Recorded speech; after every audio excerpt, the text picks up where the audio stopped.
Circled within the cocoon of the young maiden on the last day, I watched my mother. She was still so young. Her hair hadn't a single gray strand. Her back was straight, and her steps quick and nimble. She carefully placed the offerings on my father's altar. Her eyes were infinitely gentle, and a smile suddenly brightened her gaze. "Our daughter is getting married," she said.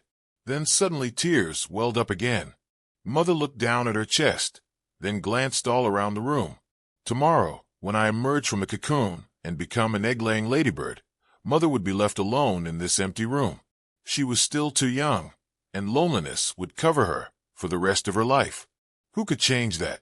Nothing could change fate. The war passed, leaving countless widows like my mother behind. But perhaps a child, a drop of love left between two sights, could ease some of the pain. And I, a 7-year-old girl back then, did not give my mother that last chance. Father enlisted when I was still very young. Missing him was expressed only in tears, not words. The young wife's longing for her husband was shared only with her sobs. The two of us lived in a communal apartment. Mother worked during the day. At night, we whispered about Father. As I grew older, Mother often brought out an album to show me Father's photos. It was as if Father had just stepped next door and would soon come back. But in truth, both Mother and I carried the aching longing for Father.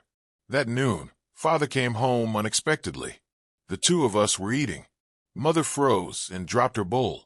I stared at Father for a moment. Seeing it was really him, I burst out crying but shyly hid in Mother's arms. Father lifted me up, spinning me around. "Oh my, you've grown so much. 7 years old, huh? I'm still counting." Then Father hugged Mother, inhaled her hair deeply, whispering, "Only 2 hours, my dear. The train stops at the station in 2 hours." Mother anxiously ran around Father. She lifted me and gave me to Father. Outside, some people passing by whispered, "It seems Uncle Quan, Na's husband, has come back." Mother snapped out of it and hurried to close the door tightly. I sat happily in Father's lap. The joy inside me wanted to burst out. I ran to tell Hoa and Tu that Father was home. I slipped down from Father's lap, ran to open the door. Mother disapproved, pulling me back. She held me tightly, sitting next to Father, pressing her face to his back. Father hugged her to his chest. Mother sobbed, "Don't cry, my dear." I looked at Mother confused. Why should she cry? Why close the door so tight? Open it wide so neighbors could come in and play. They laugh and talk happily. Mother would stop crying soon. I would sit in Father's lap just like that, to make home less proud. She acted as if only her father came home the other day. "Why do you cry, Mother? I'll call the neighbors in to make you happy." Then I slipped down from Mother's lap and ran to open the door. Mother ran after me, trying to grab my hand. "Don't, child." Then she seemed to remember something. "Ah, here's 5 how for you. Go invite Hoa to the street corner to buy ice cream." "Yes, Mother." I took the money and ran waving it around. The ice cream soon made me forget Father. I ran off to invite Hoa.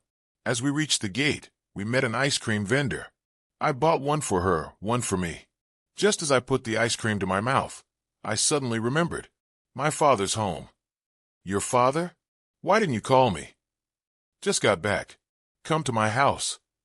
"Let me tell my mother first." Then she shouted loudly from the gate, "Mom, Lone's father is home. Uncle Quan, the soldier, is back." I also ran home quickly. I wanted to sit proudly on Father's lap before everyone arrived. I wanted everyone to know I had a father. My father was home. How many times I longed for Hong to sit on her father's lap. The door was firmly shut before me. I pushed it, but it was locked from the inside. I pushed the window. It was also firmly closed. I strained my eyes to look through the keyhole. The room was pitch dark. I couldn't see anything. I stood there wondering if Mother and Father had gone out. I looked at the lock, still dangling on one side. If they went out, they would have locked the door. I pressed my ear to the door to listen. I suddenly heard Mother's soft voice. So I knew they were inside. A childish grudge rose inside me. I felt abandoned. I knocked on the door. "Mother, please open the door for me." Silence. I knocked harder. "Mother, please open the door." Silence. Then I shouted suddenly, remembering Father was also inside. "Mother, Father, please open the door for me." Hoa had been standing beside me all along. She looked at me bewildered. "Why did your parents lock the door and not let you in?" Some neighbors passed by the door, peeking inside. I was upset and burst into tears. I cried loudly, "Mother, Father, please let me in." Father rushed out first. He hugged me and pressed his face into my belly. I pushed him away. Mother was still tidying her hair, then ran out and flung the door open. She saw Hoa looking at her in confusion, and some neighbors smiling at her. Mother was suddenly angry. She rushed at me, hitting me a few times, then burst into tears. So Mother and I cried together. Father laughed and pulled Mother away. "Calm down, she did nothing wrong." Mother cried bitterly. I was suddenly scared. I stopped crying and looked up at Father. His eyes were dark, hardened as if holding back something. Father suddenly looked away, out the door. I gently pulled his shirt. Father seemed to come back to himself and bent down to smile at me. "My good child, do you remember Father?" "I love you, Father." Mother was still crying. Father put his arm around her. "Don't cry anymore, my love. I must leave soon. Don't scare the child. I wait for you every day. I want another boy, in case something happens to you. This girl will grow up and marry. I will be alone." Father smiled brightly and whispered into Mother's ear, "I will return while you are still young. Not long from now." "Yes, last time you told me that too. But it's been 5 years. In 5 more years, I'll be 32.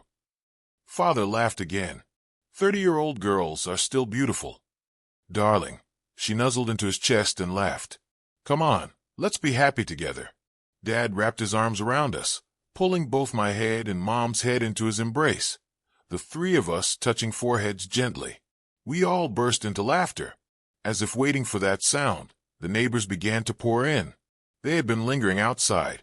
In no time, the whole house was filled with cheerful laughter and chatter. Each person added a word or two. Mom's eyes sparkled with joy. 2 hours passed like a dream. Mom was flustered, unsure what to pack in Dad's backpack. Dad carried me while the neighbors walked us out, forming a long line. Mom and I went all the way with Dad to the train station. Dad kept glancing at Mom as if wanting to say something, but each time, her eyes turned to me, and Dad only smiled. When he boarded the train, Mom burst into tears again. I tried to comfort her. "Why are you crying, Mom? Dad's not going to die. Did you hear that? I won't die. A child's words are like a prophecy. Wait for me, okay?" Then Dad raised his thumb close to Mom's face. "Hey, son, war makes no exceptions. Dad was gone forever. That made 3 5-year spans since he last came home. And during that time, I had grown up.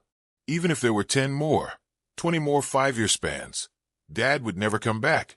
He left behind a mother with the unfulfilled longing of a young woman whose life paused midway. No one in the Hoch village knew that night. Hung, the son of old Mrs. Hai Vok, had come home. It was just before the 4th watch, when the rooster crowed. Mrs. Hai Vok recognized Hung's footsteps the moment he reached the foot of the hill. His steps now were strong, causing the ground to tremble slightly, but still quick and light like before, just as they had been when he was learning to walk with her support. She leapt up, turned up the oil lamp, and hurried to open the door. She had waited for this moment night after night, even though she'd received his death notice 4 years ago. Back then, the whole village came to express their condolences. She, timid by nature, only thanked everyone but firmly refused the war widow's pension. How could her Hung be dead? He was still young and strong. Everyone said he was a good son. He would return. She knew he would. He would return and, as always, spring up at dawn, stretching like a young rooster, and carry 2 buckets of water up the hill. He was good at plowing. His furrows were straight and clean. In the afternoons, he would take an axe to chop eucalyptus roots for firewood, never forgetting to bring home some wild beetle root for her to chew. She didn't know why, but she always believed he would return at night, so she rarely slept. She kept an oil lamp burning, placed on the altar under her husband's photo. There was always a pair of bon chung there. Hung loved sticky rice. One tet, she remembered him gobbling it down, so quickly it made her mouth water. She even kept a whole jar of sticky rice at home, just in case he returned unexpectedly. She didn't need much herself, just a few pieces of cassava for the day. Most of her money from selling garden fruit went to oil, sticky rice, and green beans. For 4 years, Mrs. Hai Vok couldn't remember how many times she had made new bonchung to replace the moldy ones on the altar. For 4 years, the oil lamp had stayed on every night. Her house sat at the top of Muchong's slope. People in the area were used to seeing that lonely, flickering star from below at night, warm and constant. They often said with sorrow, "Poor old lady. He'll never come back. He'll never come back," they said again that evening. No one could have imagined that the old mother's faith would prove true. Hung appeared at the door. It was really him, her little boy. He wore a faded green military uniform, backpack on his shoulder, a hat with a shiny star. He was tall and mature, just as she had imagined. The two of them held each other and cried to their heart's content. He must be starving, she thought. She peeled the bonchung and sat watching him eat. Oh, this boy and his gobbling mouth makes me hungry just watching. By then, dawn was near. The people of Hoch village were still sound asleep. That night, and forever afterward, no one knew that Hung had returned. Mrs. Hai Vok and her son were never separated again. That tiny house no longer flickered on Muchong's slope night after night. The next day, the villagers took her in a funeral cart. Just as the burial ended, the rain began to fall.